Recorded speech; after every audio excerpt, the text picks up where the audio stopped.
Good morning and welcome to Tommy's Hoodstead Garden. Go ahead and hit that subscribe and like button.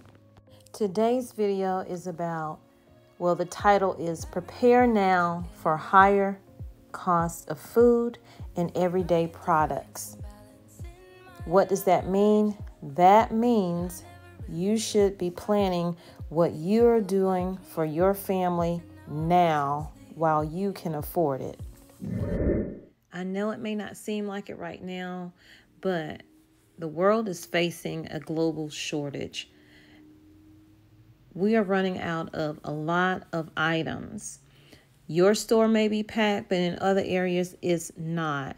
Do you remember what happened with the toilet paper situation in 2020?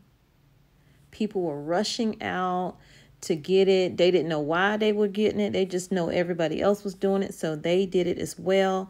And it was really hard to keep the shelves stocked to the point where people were in the stores fighting over toilet paper. Don't let that happen to you this time. There are a list of 17 things that are running out, but I'm only going to name a few. So Starbucks is having a problem with stocking some of their creamers from their oat milk and everything else. There is a shortage of chlorine, so people are home. Everybody's running out trying to get their pools together, and now there is a shortage. Also, there was a fire that took place, so that's a part of the shortage as well, and the prices have doubled. Although they say there's really not a chicken shortage, a lot of people say that there is.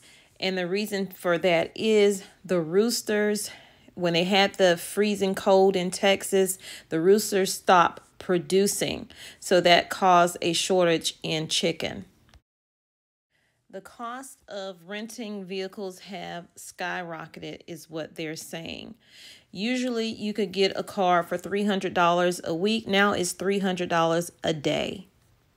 When the big C hit, a lot of the companies sold off a lot of their inventory because they weren't using it. Lumber is also taking a hit. Not that you can't find lumber, but the prices of lumber have gone up. And construction prices for building a home has gone up because of that. Also, if you are planning on buying a home, look for the prices to be raised as well. People are selling their homes for $30,000 to $65,000 over the asking price.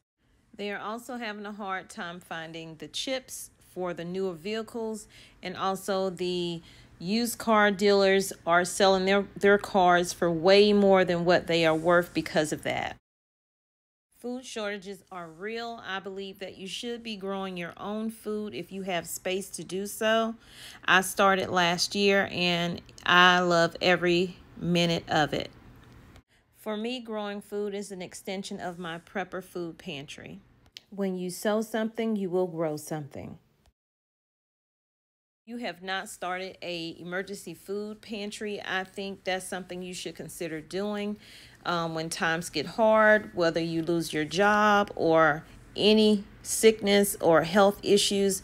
It helps. Trust me, when I had COVID last year, it helped me tremendously. This is my #1 item that I like to stock up on. And finally, here are some pictures of ways people are storing their food, just to give you some ideas. This is in a pantry. This one is adding to the refrigerator and the pantry next to it. This one is storing food under their mattress, tissue under their beds, even under their coffee tables. Now that one's new for me, but I've seen people do it under their kitchen tables as well and cover it up with a long tablecloth. This is a coat closet. Well, both of these are coat closets as well.